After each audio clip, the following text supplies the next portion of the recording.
أعوذ بالله من الشيطان الرجيم. بسم الله الرحمن الرحيم. وما أبرئ نفسي إن النفس لأمارة بالسوء إلا ما رحم ربي إن ربي غفور رحيم. صدق الله العظيم. قرآن مجید کے مضامین کے خلاصے کے سلسلے میں آج 13ویں پارے کا آغاز ہو رہا ہے۔ گزشتہ پارے یعنی 12واں نمبر پارے میں یوسف علیہ السلام کے بارے میں سورہ یوسف میں قصہ آ رہا تھا، اور اس کے بعد باقی واقعات جو ہیں وہ پارہ نمبر 13 میں آئے ہیں، جہاں سورہ یوسف مکمل ہو رہی ہے۔ سورہ یوسف میں جتنے واقعات کا ذکر کیا گیا، یہ مکمل صورت یہ سورہ یوسف علیہ السلام کے واقعات پر مشتمل ہے، اور پورا واقعہ یہیں سورہ یوسف میں موجود ہے۔ اللہ تعالیٰ نے خود اس کو احسن القصص یعنی تمام قصوں میں سے بہترین قصہ قرار دیا اور بتایا کہ اس میں تمہارے لیے نصیحتیں ہیں۔ چنانچہ ہمیں یوسف علیہ السلام کی زندگی سے وہ نصیحتیں حاصل ہوتی ہیں جس سے ہم اپنی زندگی کے اندر بہت فائدہ اٹھا سکتے ہیں، اور یہی مقصد ہے یوسف علیہ السلام کے اس قصے کو ذکر کرنے کا۔ آپ نے مطالعہ کیا 12ویں پارے کے آخر میں کہ حضرت یوسف علیہ السلام کے قصے کی ابتدا بڑی پریشانیوں سے ہوئی۔ انہیں کنویں میں بے یار و مددگار ڈال دیا گیا، مصر میں غلاموں کی منڈی میں ان کی خرید و فروخت ہوئی، عورتوں کے فتنے کا سامنا کرنا پڑا، کئی سال تک جیل کی کوٹڑی میں بند رہے۔ لیکن 13ویں پارے میں اب آپ کو معلوم ہوگا کہ پھر انجام یہ ہوا کہ وہ مصر کے حکمران بنے اور دینی اور دنیاوی عزت اللہ نے عطا فرمائی۔ اللہ تعالیٰ نے ہمیں سورہ یوسف کے ذریعے سکھایا کہ انسان کو معاشرتی طور پر جو پریشانیاں آتی ہیں، گھریلو طور پر جو پریشانیاں آتی ہیں، کاروبار کی جو پریشانیاں آتی ہیں، اس میں سب سے جو خوفناک بیماری ہے جس کی وجہ سے یہ ہوتی ہے وہ ہے حسد، جیلسی، حسد۔ ایک دوسرے کے پاس نعمتیں دیکھ کر جلنا کڑنا، دوسرے کو نقصان پہنچانے کی کوشش کرنا۔ حقیقی بھائیوں میں بھی یہ بیماری پیدا ہو جائے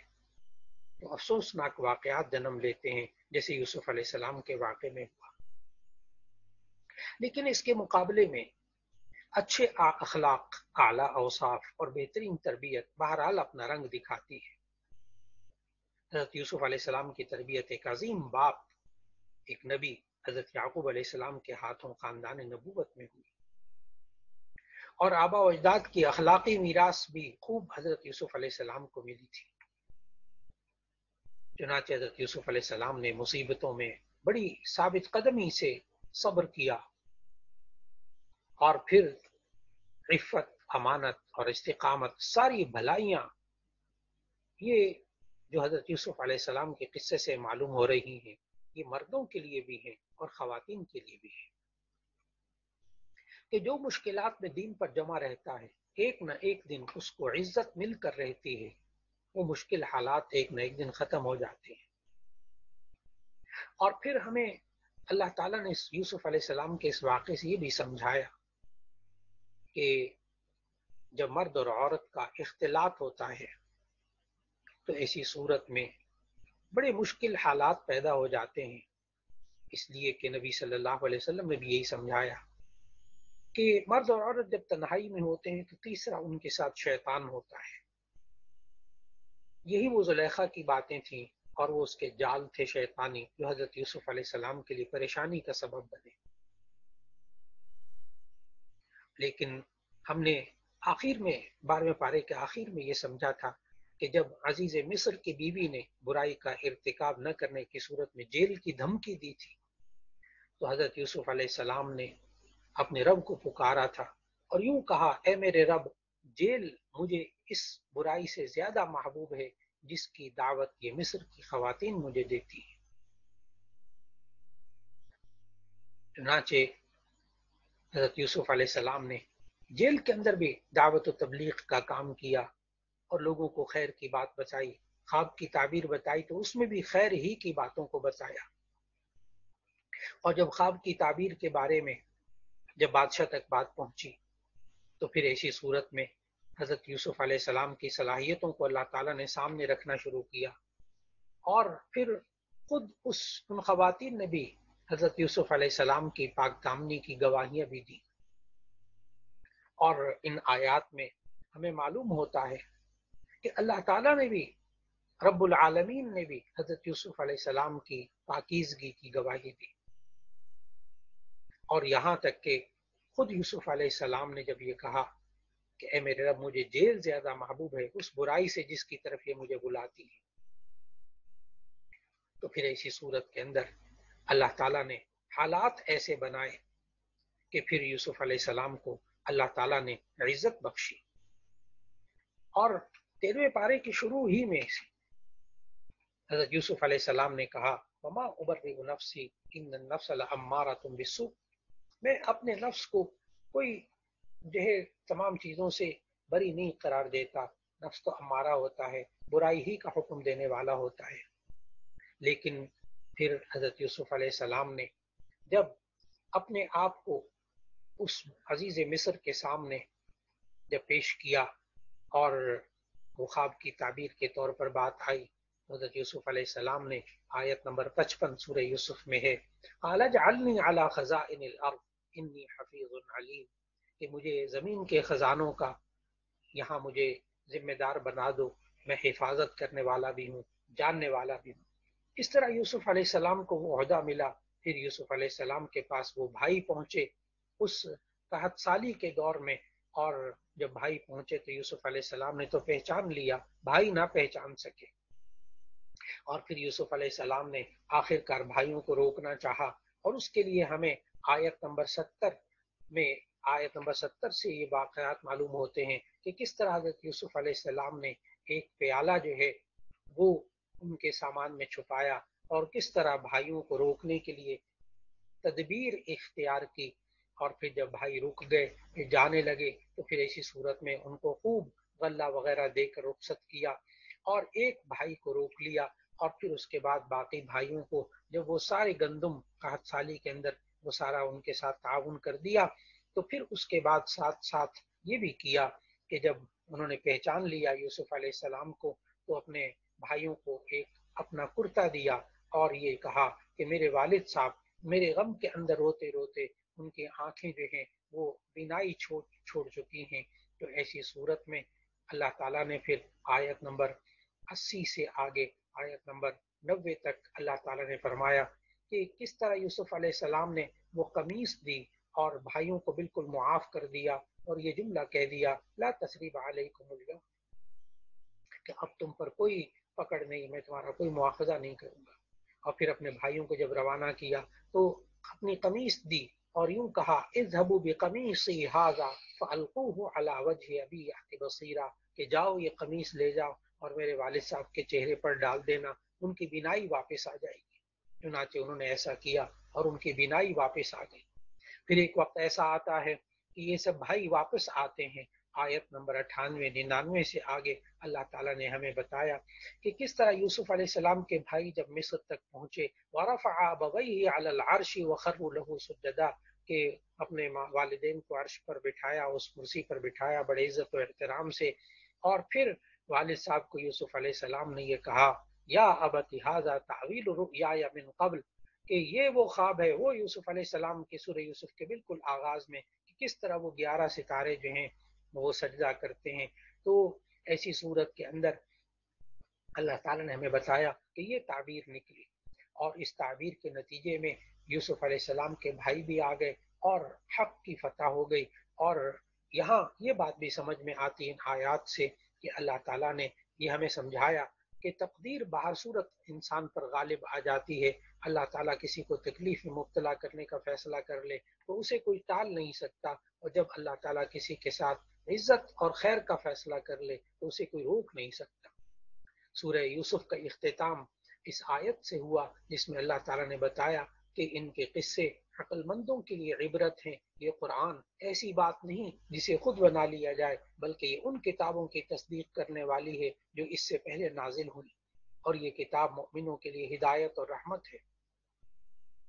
اللہ تعالیٰ نے انسان کو سمجھایا اور خود نبی صلی اللہ علیہ وسلم پر یہ حالات نازل کر کے، یوسف علیہ السلام کے واقعات نازل کر کے سمجھایا کہ جو اللہ حضرت یوسف علیہ السلام کو کنویں سے نکال کر تخت پر بٹھا سکتا ہے، اے محمد صلی اللہ علیہ وسلم، وہ اللہ تعالیٰ آپ کو بھی ان حالات سے نکالے گا اور نکال کر عزت بخشے گا۔ چنانچہ اللہ تعالیٰ نے نبی صلی اللہ علیہ وسلم کو بھی قیامت تک کے لیے آخری نبی بنایا اور قیامت تک کے لیے دین اسلام کو تمام دینوں پر غالب کر دیا۔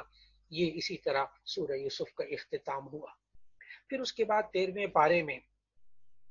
سورۃ الرعد کا آغاز ہوا۔ رعد عربی زبان میں کہتے ہیں کڑکنے والی بجلی،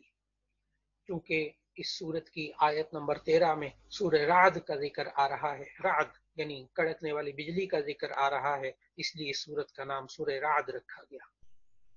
سورہ رعد یہ مکی سورت ہے، ہجرت سے پہلے نازل ہوئی، اور ترتیب توقیفی کے اعتبار سے یہ سورت نمبر 13 ہے، یعنی قرآن مجید کی ترتیب سے،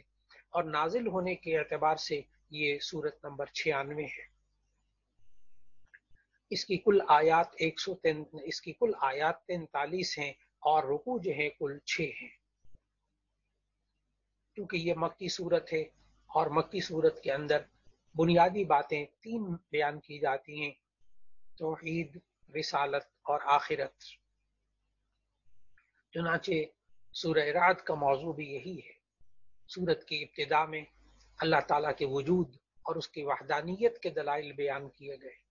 اللہ تعالیٰ نے ابتدائی آیات میں فرمایا کہ آسمانوں اور زمین، سورج اور چاند، رات اور دن، پہاڑوں اور نہروں، غلجات اور مختلف رنگوں، ذائقوں اور مختلف خوشبوؤں والے پھلوں کو پیدا کرنے والا وہی اللہ ہے۔ موت اور زندگی، نفع اور نقصان سب اس اللہ کے ہاتھ میں ہے۔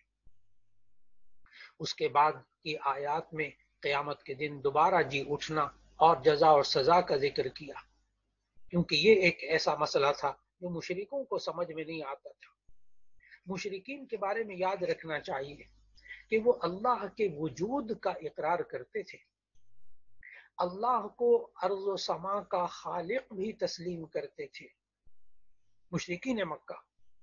لیکن وہ مشرکین مکہ مرنے کے بعد دوبارہ زندہ ہونے کا انکار کرتے تھے۔ ان کی سمجھ میں یہ نہیں آتا تھا کہ ہڈیوں میں جب انسان ہڈیوں بوسیدہ ہو جائیں گی اور گوشت وہ سارا مٹی میں مل جائے گا تو انسان دوبارہ کیسے زندہ ہوگا۔ اللہ تعالیٰ نے سورۃ الرعد کی ان آیات میں سمجھایا کہ مشرکوں کو اس پر تو تعجب ہوتا ہے کہ مردہ ہڈیوں میں زندگی کیسی ڈالی جائے گی، لیکن ان کو یہ سمجھ میں نہیں آتا، آیت نمبر 5 میں بتایا، ان کو یہ سمجھ میں نہیں آتا کہ اللہ نے خود ان کو اس وقت جو پیدا کیا ہے وہ پیدا کرنے والا کون ہے، جس نے انسان کو یہ اولین پیدائش دی ہے، یہ جسم اب دیا ہے، کئی ذرات کو اکٹھا کر دیا اس ایک جسم کے اندر۔ وہ ذرات اگر 6 فٹ کی قبر میں یا چند میلوں کے اندر وہ پھیل جائیں گے تو وہ اللہ دوبارہ ان ذرات کو اکٹھا کر لے گا۔ پھر اس کے بعد کی آیات میں اللہ تعالیٰ نے بتایا کہ اللہ تعالیٰ نے ایسے فرشتے مقرر کر رکھے ہیں جو اللہ کے حکم سے انسان کی حفاظت کرتے ہیں۔ پھر ان آیات میں اللہ تعالیٰ نے یہ بھی بتایا کہ کسی قوم کے ساتھ اللہ کا جو خصوصی معاملہ ہوتا ہے وہ اپنے معاملے کو اس وقت تک نہیں بدلتا جب تک کہ اس قوم کے حالات نہیں بدل جاتے۔ جب وہ قوم خود ہی اپنے آپ کو نعمت کے بجائے مصیبت اور تنگی کا مستحق بنا لیتی ہے تو پھر اللہ بھی اپنا معاملہ بدل لیتا ہے۔ اور اگر امت مسلمہ اپنے لیے عزت چاہتی ہے تو اسے ذلت والے اسباب ترک کر کے عزت والے اسباب اختیار کرنے ہوں گے۔ پھر اس کے بعد اللہ تعالیٰ نے آیت نمبر 17 میں بتایا، جہاں حق اور اہل حق کو سونے اور چاندی کے ساتھ تشبیہ کی گئی کہ جو زمین پر ٹھہرا رہتا ہے پھر آگ میں تپ کر بالکل خالص سونا چاندی بن جاتے ہیں اور پھر میل کچیل اس سے الگ ہو جاتا ہے۔ دنیا میں بھی یہ ہمیں باطل چیزوں کی مادی جھاگ جو اٹھائی ہوئی دیتی ہے، یہ آخر کار خود بخود ختم ہو جاتی ہے۔ انسان اس دنیا میں رہتے ہوئے ان مصائب میں سے جب مٹی کی طرح تپ کر خالص ہو جاتا ہے اور اپنے آپ کو اللہ کے لیے وقف کر دیتا ہے، اللہ ہی کے حکم پر چلتا ہے، تو اللہ تعالیٰ پھر اسے تمام میل کچیل سے پاک کر دیتا ہے۔ پھر اس کے بعد سورہ رعد کی آیت نمبر 20 سے 24 تک اللہ تعالیٰ نے متقین کی 8 صفات بیان کی ہیں کہ متقی کون ہوتے ہیں، اور اللہ تعالیٰ نے یہ عنوان بنایا کہ اہل تقوی اور جو حقیقی عقل مند ہوتے ہیں ان کی خوبیاں کیا ہوتی ہیں۔ وہ 8 خوبیاں اللہ تعالیٰ نے آیت نمبر 20 سے 24 تک بیان فرمائی۔ ایک خوبی یہ بیان فرمائی کہ جو متقی ہوتے ہیں، جو عقل مند ہوتے ہیں، وہ اللہ کے عہد کو پورا کرتے ہیں اور عہد شکنی نہیں کرتے۔ دوسری خوبی یہ بتائی کہ جن رشتوں کو اللہ نے جوڑنے کا حکم دیا ان کو جوڑے رکھتے ہیں۔ تیسری خوبی یہ بتائی کہ وہ اپنے رب سے ڈرتے ہیں۔ چوتھی خوبی یہ بتائی کہ وہ آخرت کے حساب سے ڈرتے ہیں۔ پانچویں خوبی یہ بتائی کہ یہ لوگ اللہ کی رضا حاصل کرنے کے لیے صبر کرتے ہیں۔ چھٹی خوبی یہ بتائی کہ یہ لوگ نماز قائم کرتے ہیں۔ ساتویں خوبی یہ بتائی کہ اللہ کے دیے ہوئے مال میں سے چھپ کر اور ظاہری طور پر خرچ کرتے ہیں۔ اور آٹھویں خوبی یہ بتائی ان آیات میں کہ برائی کا جواب یہ لوگ اچھائی سے دیتے ہیں۔ اس کے بعد آیت نمبر 25 سے اللہ تعالیٰ نے جو بدبخت لوگ ہوتے ہیں ان کی 3 واضح نشانیاں بتائیں۔ پہلی نشانی یہ بتائی کہ جو بدبخت ہوتے ہیں، بد نصیب ہوتے ہیں، یہ وہ ہوتے ہیں جو اللہ کے عہد کو توڑتے ہیں۔ اور دوسری ان کے اندر برائی یہ ہوتی ہے کہ اللہ نے جن رشتوں کو باقی رکھنے کا حکم دیا وہ ان رشتوں کو توڑتے ہیں۔ اور تیسری ان کی واضح نشانی بد نصیبوں کی، بدبختوں کی یہ بتائی کہ یہ زمین میں فساد کرتے پھرتے ہیں۔ سورۃ الرعد کے آخر میں اللہ تعالیٰ نے پھر یہ بھی سمجھایا انبیاء کے بارے میں کہ انبیاء بھی دوسرے انسانوں کی طرح انسان ہی ہوتے ہیں، ان کے بھی بیوی بچے بھی ہوتے ہیں، وہ بھی کام کاج کرتے ہیں، یہاں تک کہ جو معجزات کا تعلق ہے یہ ان کا ذاتی کمال نہیں ہوتا بلکہ اللہ کے حکم سے وہ ظاہر کرتے ہیں۔ اور وہ لوگ جو مقام نبوت سے غافل ہوتے ہیں وہ بشر ہونے کی وجہ سے ان کی نبوت کا بھی انکار کرتے ہیں کہ یہ انسان ہے، ہماری طرح کھاتے پیتے ہیں، یہ نبی کیسے ہو سکتے ہیں، حالانکہ اللہ نبی انسانوں ہی کو بناتا ہے۔ لیکن اللہ تعالیٰ نے ہمیں سمجھایا سورۃ الرعد کے اختتام میں کہ اللہ تعالیٰ نے اپنے نبی کی نبوت اور رسالت کی خود گواہی دی ہے، اسی طرح وہ اہل کتاب بھی آپ کی نبوت کے گواہ ہیں۔ جو تعصب سے پاک ہیں وہ تو بات کو مان لیتے ہیں، لیکن جو ہٹ درمی دکھاتے ہیں وہ اللہ کے نبی کو اور اللہ کے نبی کی کتاب کو نہیں مانتے۔ یہاں سورۃ الرعد کا اختتام ہو رہا ہے۔ پھر 13ویں پارے میں سورہ ابراہیم کا آغاز ہوا، کیونکہ اس کے اندر سورہ ابراہیم کے اندر حضرت ابراہیم علیہ السلام کا قصہ بیان کیا گیا، آیت نمبر 35 سے لے کر آیت نمبر 41 تک، اس لیے اس سورت کا نام سورہ ابراہیم رکھا گیا۔ سورہ ابراہیم بھی مکی سورت ہے، ہجرت سے پہلے نازل ہوئی۔ قرآن مجید کی ترتیب کے اعتبار سے، ترتیب توقیفی کے اعتبار سے یہ سورت کا نمبر ہے 14، اور نازل ہونے کے اعتبار سے اس سورت کا نمبر ہے 72۔ سورہ ابراہیم کے اندر کل آیات 52 ہیں اور 7 رکوع ہیں۔ اس سورت کی ابتدا میں بھی حروف مقطعات آئے، حروف مقطعات یعنی کاٹ کاٹ کر الگ الگ جو پڑھے جاتے ہیں۔ سورت کے شروع میں اللہ تعالیٰ نے 3 بنیادی عقائد بتائے: توحید، رسالت اور آخرت۔ چنانچہ اس پوری سورت کا موضوع یہی ہے، عام طور پر مکی سورتوں کا موضوع یہی ہوتا ہے، توحید، رسالت اور آخرت۔ آیت نمبر 2 میں اور پھر اس کے بعد کی آیت میں اللہ تعالیٰ نے بتایا کہ کافروں کی مذمت کی ہے ان آیات میں، اور جہنم کی وعید سنائی ہے ان کو، جبکہ مؤمنین کے لیے جنت کا وعدہ کیا گیا۔ پھر اس کے بعد سورہ ابراہیم کے مختلف آیات میں نبی صلی اللہ علیہ وسلم، حضرت محمد مصطفیٰ صلی اللہ علیہ وسلم، اللہ تعالیٰ کے آخری نبی، ان کے بارے میں تسلی دیتے ہوئے اللہ نے فرمایا کہ یہ قومیں ایسی ہی ہوتی ہیں کہ سابقہ انبیاء کے ساتھ بھی ان قوموں نے اعراض، انکار اور دشمنی اور مخالفت کا رویہ اختیار کیا رکھا، آپ کے ساتھ بھی انہوں نے وہ رویہ اختیار کیا ہوا ہے۔ یہ گزشتہ انبیاء کے ساتھ بھی یہی کچھ کرتے تھے۔ پھر اللہ تعالیٰ نے اس سورہ ابراہیم کے اندر بتایا کہ بعض انبیاء اور انہیں جھٹلانے والوں کے درمیان انبیاء کی دعوت کے جواب میں شبہات بھی پیش کرتے تھے۔ انبیاء جب ان کو دعوت دیتے تھے اللہ کے دین کی، تو پھر ایسی صورت میں یہ نافرمان لوگ، یہ مشرکین، یہ کافر یوں کہتے تھے کہ جس چیز کی طرف تم ہمیں بلاتے ہو ہم اس کے اندر ہمیں شک ہے۔ اس شک کے جواب میں اللہ تعالیٰ نے سکھایا اور فرمایا، اے اللہ کے بندو، کیا تم اللہ کے بارے میں شک کرتے ہو جو آسمان زمین کا پیدا کرنے والا ہے؟ پھر اس کے بعد سورہ ابراہیم کے اندر اللہ تعالیٰ کے وجود اور توحید کے دلائل اس قدر واضح کر کے پیش کیے گئے کہ کائنات کا ہر ذرہ اور ہر چیز وہ اللہ کی وحدانیت کی گواہ ہے۔ پھر اس کے بعد دوسرا خیال نہ ماننے والوں کا یہ ہوتا تھا کہ مشرکین کا خیال یہ تھا کہ جو انسان ہے، بشر، وہ رسول نہیں ہو سکتا۔ اس کا جواب بھی اللہ تعالیٰ نے ان آیات میں دیا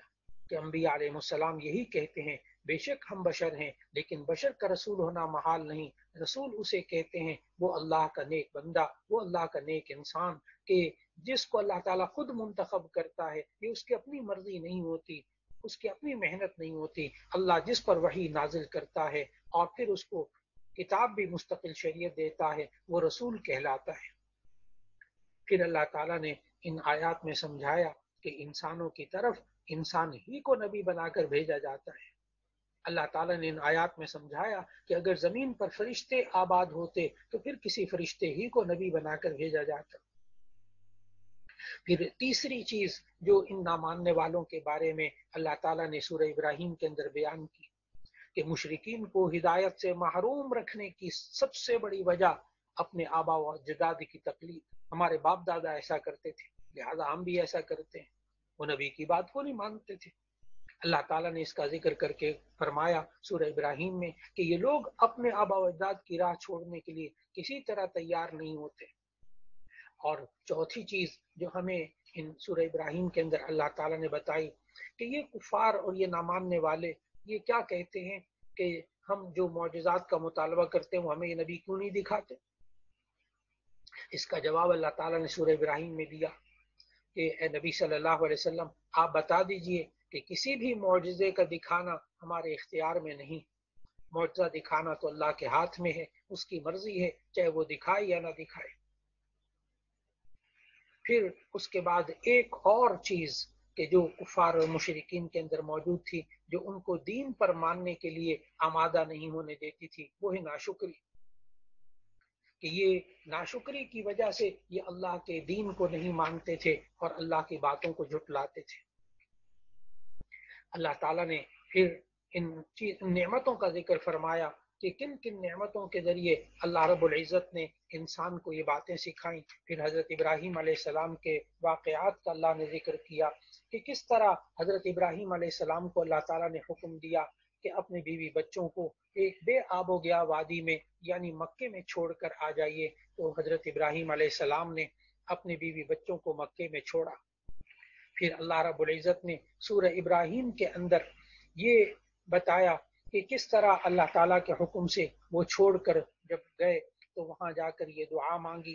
اس مکے کے بارے میں کہ رب اجعل ھذا البلد آمنا وجنبنی وبنی ان نعبد الاصنام، کہ اے میرے رب اس شہر کو، مکے کو امن والا بنا دے اور مجھے بھی اور میری اولاد کو بت پرستی سے بنا دے، بچا لے۔ پھر یہ آیت نمبر 35 میں یہ بات بیان کرنے کے بعد پھر آیت نمبر 37 کے اندر حضرت ابراہیم علیہ السلام نے بڑی خاص دعائیں مانگی اور یوں کہا ربنا انی اسکنت من ذریتی بواد غیر ذی زرع عند بیتک المحرم ربنا لیقیموا الصلاة فاجعل افئدة من الناس تہوی الیہم وارزقهم من الثمرات لعلهم یشکرون۔ غور کیجئے گا کہ حضرت ابراہیم علیہ السلام نے جو دعائیں مانگی وہ اللہ تعالیٰ نے کس کس انداز میں یہ دعائیں قبول فرمائی۔ حضرت ابراہیم علیہ السلام نے یہ دعا مانگی ربنا انی اسکنت من ذریتی بواد غیر ذی زرع عند بیتک المحرم، کہ میرے رب میں اپنے بیوی بچوں کو یہاں چھوڑ کر جا رہا ہوں ایسی وادی میں کہ جہاں نہ گھاس اگتی ہے، نہ پانی ہے، نہ سبزہ ہے، بے آب و گیا وادی میں چھوڑ کر جا رہا ہوں۔ اور آپ کو اگر ذہن میں ہو کہ نبی صلی اللہ علیہ وسلم نے حدیث میں انہی واقعات کی تفصیل بتاتے ہوئے ایک جگہ فرمایا کہ جب حضرت ابراہیم علیہ السلام اپنی بیوی حضرت ہاجرہ کو اور اپنے بیٹے اسماعیل کو خانہ کعبہ کے قریب چھوڑ کر جا رہے تھے، تو اسی صورت میں حضرت ہاجرہ نے پوچھا تھا، شیطان نے وسوسہ ڈالا ہاجرہ کے دل میں کہ یہ تمہیں اس بے آب و گیا وادی میں چھوڑ کر اب جا رہے ہیں واپس کنعان میں۔ تو حضرت ہاجرہ نے پوچھا، کیا آپ یہ اپنے رب کے حکم سے مجھے یہاں چھوڑ کر جا رہے ہیں؟ تو حضرت ابراہیم علیہ السلام نے کہا، میں اپنے رب کے حکم سے چھوڑ کر جا رہا ہوں۔ تو اس کے جواب میں حضرت ابراہیم علیہ السلام نے جب یہ کہا کہ ہاں میں رب کے حکم سے چھوڑ کر جا رہا ہوں، تو حدیث میں وہ جملہ آتا ہے کہ حضرت ہاجرہ نے کہا، اذن لا یضیعنا، کہ پھر اللہ ہمیں ضائع نہیں کرے گا۔ بہرحال جب حضرت ابراہیم علیہ السلام کو اس بے آب و گیا وادی میں چھوڑا، تو پھر ایسی صورت میں حضرت ابراہیم علیہ السلام نے یہ بھی دعا مانگی کہ اے میرے رب، وارزقہم من الثمرات لعلہم یشکرون، کہ اے اللہ ان کو پھل عطا فرما تاکہ یہ شکر ادا کریں۔ اور یہ حج کرنے والے، عمرہ کرنے والے اپنی آنکھوں سے دیکھتے ہیں کہ آج بھی اس مکے کے اندر یہ سب کچھ پیدا نہیں ہوتا، یہ سب کچھ اگتا نہیں ہے، لیکن دنیا کے کونے کونے سے جو دنیا بھر کے بہترین پھل ہوتے ہیں وہ اللہ تعالیٰ مکے میں پہنچا دیتا ہے۔ آج بھی دنیا دیکھتی ہے کہ اللہ تعالیٰ کیسے لاکھوں انسانوں کو وہاں پہنچاتا ہے اور کیسے ان کو رزق عطا فرماتا ہے۔ پھر اس کے بعد حضرت ابراہیم علیہ السلام نے سورہ ابراہیم کے اندر یہ دعا بھی مانگی تھی مکے کے لیے کہ ربنا لیقیموا الصلاۃ فاجعل افئدۃ من الناس تہوی الیہم، تاکہ یہ نماز قائم کریں، اور ہزاروں لوگ، لاکھوں لوگ یہاں نماز پڑھ رہے ہیں۔ اور پھر یہ بھی دعا مانگی تھی کہ اے اللہ فاجعل افئدۃ من الناس تہوی الیہم، ان کے دلوں کے اندر ایسا شوق عطا فرما دے کہ یہ کھنچتے ہوئے اس مکے کی طرف آئیں۔ چنانچہ آج دنیا دیکھتی ہے کہ کس طرح لوگ جو ہے وہ کھنچ کر خانہ کعبہ کی طرف آتے ہیں، حج اور عمرے کے لیے آتے ہیں۔ پھر اس کے بعد حضرت ابراہیم علیہ السلام نے یہ دعا بھی کی، الحمدللہ الذی وہب لی علی الکبر اسماعیل و اسحاق۔ بڑھاپے کے اندر حضرت ابراہیم علیہ السلام کو اسماعیل اور اسحاق علیہ السلام ملے اولاد کی صورت میں۔ روایات میں آتا ہے کم از کم جو عمر نقل ہو رہی ہے وہ حضرت ابراہیم علیہ السلام کی 90 سال عمر تھی جب پہلا بیٹا اسماعیل پیدا ہوا۔ اس بڑھاپے کے اندر اللہ نے اولاد کی نعمت دی، تو ایسی صورت میں حضرت ابراہیم علیہ السلام نے سورہ ابراہیم کے اندر یہ دعا، یہ شکریہ کلمات کہے کہ اے اللہ بڑھاپے میں جو اولاد دی اس پر تیرا شکر ادا کرتا ہوں۔ پھر اس کے بعد ہمیں دعائیں سکھائیں حضرت ابراہیم علیہ السلام نے۔ ہم نماز کے اندر بھی یہ دعا پڑھتے ہیں جو سورہ ابراہیم کی آیت نمبر 40 اور آیت نمبر 41 میں ہے۔ ہم ہر نماز میں یہ دعا مانگتے ہیں، یہ حضرت ابراہیم علیہ السلام ہی کی مانگی ہوئی دعائیں ہیں۔ یہ دعا پڑھتے ہیں، رب اجعلنی مقیم الصلاۃ ومن ذریتی ربنا وتقبل دعاء ربنا اغفر لی ولوالدی وللمؤمنین یوم یقوم الحساب۔ اے رب مجھے نماز قائم کرنے والا بنا دے، میری اولاد کو بھی نماز قائم کرنے والا بنا دے۔ اے ہمارے رب ہماری دعاؤں کو قبول فرما لے۔ اور پھر اپنے والدین کے لیے مغفرت کی دعا کرنا، تمام ایمان والوں کے لیے مغفرت کی دعا کرنا کہ ربنا اغفر لی، اللہ میری بھی مغفرت فرما، ولی والدیہ میرے ماں باپ کی بھی مغفرت فرما، وللمؤمنین ایمان والوں کی بھی مغفرت فرما جس دن کے حساب قائم ہو۔ تو اللہ رب العزت نے حضرت ابراہیم علیہ السلام کے اس پورے واقعے کو یہاں بتایا، اور پھر اس کے بعد سورہ ابراہیم کے آخر میں جہاں 13واں پارہ مکمل ہو رہا ہے، اللہ تعالیٰ نے مختلف ہدایات عطا فرمائی، اور ان ہدایات میں اللہ تعالیٰ نے ہمیں سمجھایا کہ انسان کو شکر ادا کرنا چاہیے، اور شکر کی حقیقت یہ ہے کہ انسان اللہ کی تعریف کرے اور اس نعمت کو اسی مقصد کی خاطر استعمال کرے جس مقصد کے لیے اللہ نے وہ نعمت عطا کی ہے۔ اور نعمت کا تقاضا یہ ہوتا ہے کہ انسان اگر اللہ نے اس کو علم دیا ہے تو اس پر عمل کرے، اور جو ناواقف ہیں ان تک وہ بات پہنچائے۔ پھر اللہ تعالیٰ نے جو نعمتیں دی ہیں اس کا شکر یہ ہے کہ اس کو نیکی، اچھی جگہ اور لوگوں کے اوپر خرچ کیا جائے اور دوسری نعمتیں جن کے پاس نہیں ہیں ان کو نعمتیں پہنچانے کی کوشش کی جائے۔ چنانچہ اللہ تعالیٰ نے پھر اس سورہ ابراہیم کے اندر ہمیں سمجھایا، آخری رکوع کے اندر قیامت کی منظر کشی کی اور جہنم کے ہولناک عذابوں کا تذکرہ کیا۔ اسی طرح اس سورت کے آخر میں، سورہ ابراہیم کے آخر میں اس کا مقصد بتایا اور آیت نمبر 52 میں ارشاد فرمایا، یہ قرآن لوگوں کے لیے اللہ کا پیغام ہے تاکہ اس سے انہیں ڈرایا جائے، تاکہ وہ جان لیں کہ اکیلا اللہ ہی معبود ہے، اور تمام اہل عقل کو چاہیے کہ وہ اس سے نصیحت حاصل کریں۔ اس کے بعد 13ویں پارے کے بالکل آخر میں سورہ حجر کا آغاز ہوتا ہے۔ اس میں چونکہ صرف ایک آیت ہی موجود ہے سورہ حجر کے تو ابتدائی آیات ہی ہیں اس میں، اس لیے ہم انشاءاللہ 14ویں پارے کے شروع میں سورہ حجر کا آغاز کریں گے۔ اسی طرح سورہ ابراہیم کے اختتام اور سورہ حجر کے آغاز سے 13ویں پارے کا اختتام ہو رہا ہے۔ وآخر دعوانا ان الحمد للہ رب العالمین۔